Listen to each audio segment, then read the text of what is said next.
What is up, everybody? How's it going? Travis here, and I'm coming back with a part 2 of my alt fragrance haul.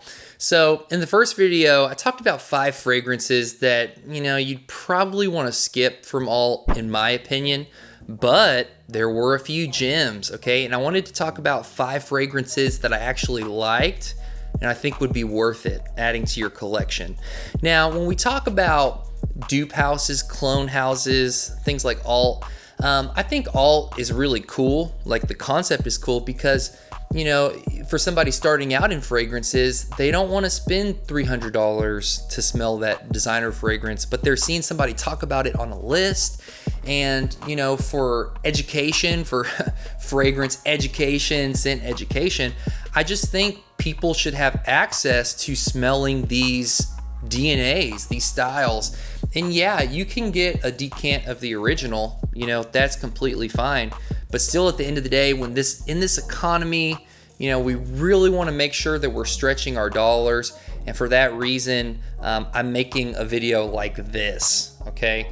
And so if you don't like dupe houses, clones, you won't like this video. Go watch another video. But if you're still here, then you're probably trying to be frugal, and that should be applauded. So thank you guys for tuning in.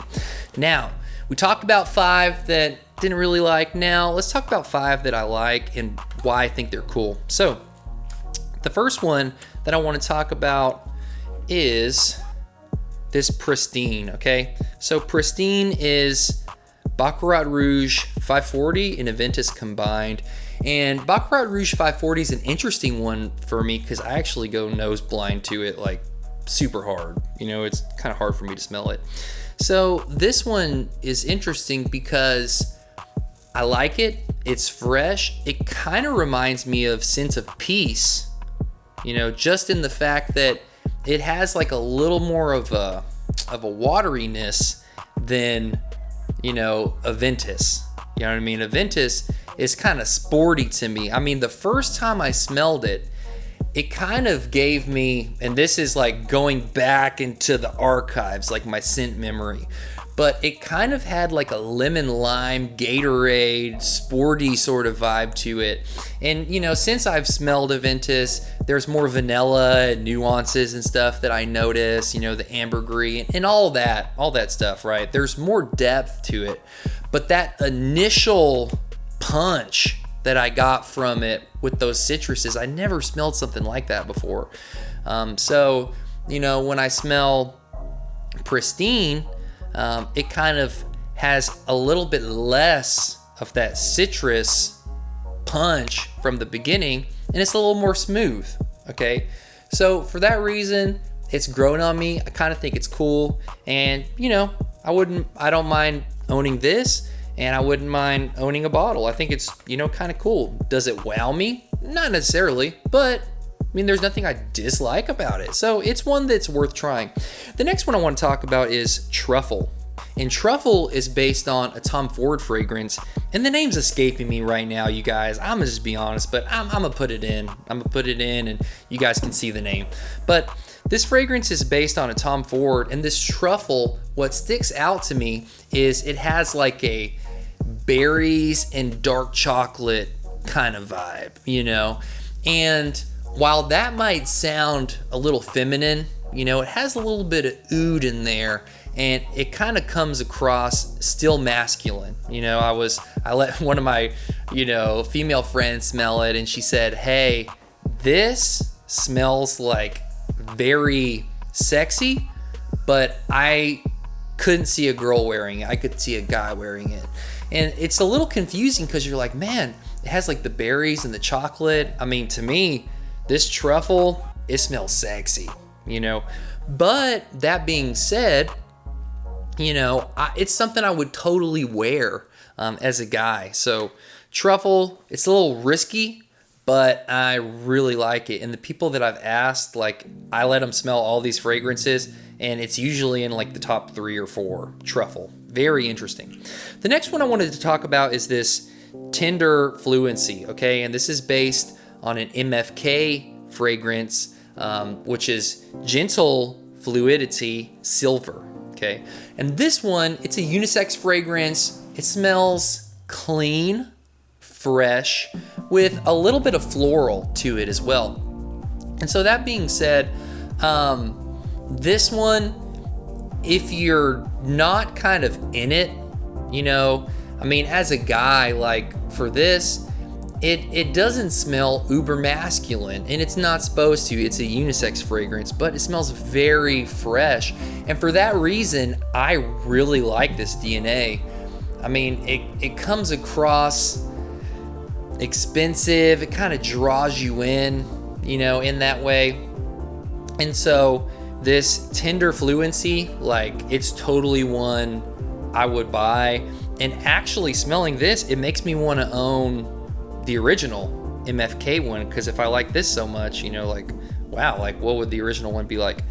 Like I said, if you're a guy, this isn't uber masculine, okay? This is probably something you want to add after your like 4th fragrance if you get in that deep. You know, this is fragrance number 4 or 5. This isn't fragrance number 1 or 2, okay? Don't be going for this, but you know, I really like it.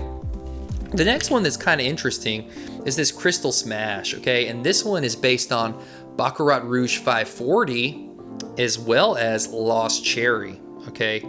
And golly, this combination, I mean, I'm telling you, if you haven't smelled a cherry fragrance ever, like, it's a treat. Like, it's an experience the first time you smell it. And like I said, I kind of go nose blind to the Baccarat Rouge 540 vibes, but it kind of has like an airy cotton candy sweetness to it. So for this, it's a really nice compliment. And like I said, the cherry kind of takes over here. The one thing I'll say about this fragrance, as well as Tom Ford's, they really take you on an experience. They take you on a ride. And some of these smells, you know that you'll never smell something like this, like in the real world, when you're smelling it on a test strip or like, you know, up close in the air. It's gonna really like have some intrigue, like, whoa, what is that? Because you don't smell stuff like this like just, you know, in your daily. So for that reason, you know, you're either gonna love it or you're not gonna like it, or you might love it but you might not wear it. You know, that's the kind of thing. It's a little polarizing in that way, but it's definitely not a bad scent, and it's one of my favorites that I got from this haul. The last one I want to talk about, and probably the most impressive, is this Feroche, I guess, I don't know. But it's their take on Sauvage, and what I found with this fragrance is it's like Sauvage, but it has a little bit more of a sweetness, okay? So the thing with Sauvage is it's fresh, it's metallic, and it has a hint of sweetness, but to me, you know, it has a little bit of a rub to it. There's a little bit of a friction, and that goes away when it's in the air. But, you know, I smelled a fragrance by Armaf called Armaf Hunter Intense, and it takes that Sauvage thing, it adds some sweetness, and I really think that is what, you know, really helps Sauvage be a little more put together, blend a little bit better. And what I'll say too is, like, this thing's strong, you know, and something that I haven't talked about is, like, you know, the longevity and different things. I mean, I'm still testing out these fragrances, but what I will say, because I have tested this one because I like this the most, and I'll say that too, I liked this the most. I mean, when I smelled all 10 of the fragrances, it was hands down, like, no competition for this guy. So that being said, on this one, I can say the longevity is good. I still need to compare it to my Sauvage. You know, I haven't done like a direct A/B, but scent profile, I'm really liking that added sweetness, and I think there's some value there. So thank you guys for watching this video. I hope you learned a little bit about these alt fragrances. You know, it's kind of cool. And, you know, 5 I didn't like so much. Here's 5 that I did like, I would own. And hopefully that helps you make the right decision as you're kind of trying to find your signature scent or just bringing yourself joy during this time in our economy, in our country, you know. So thank you guys for watching this video, and I'll see ya in the next one. Bye.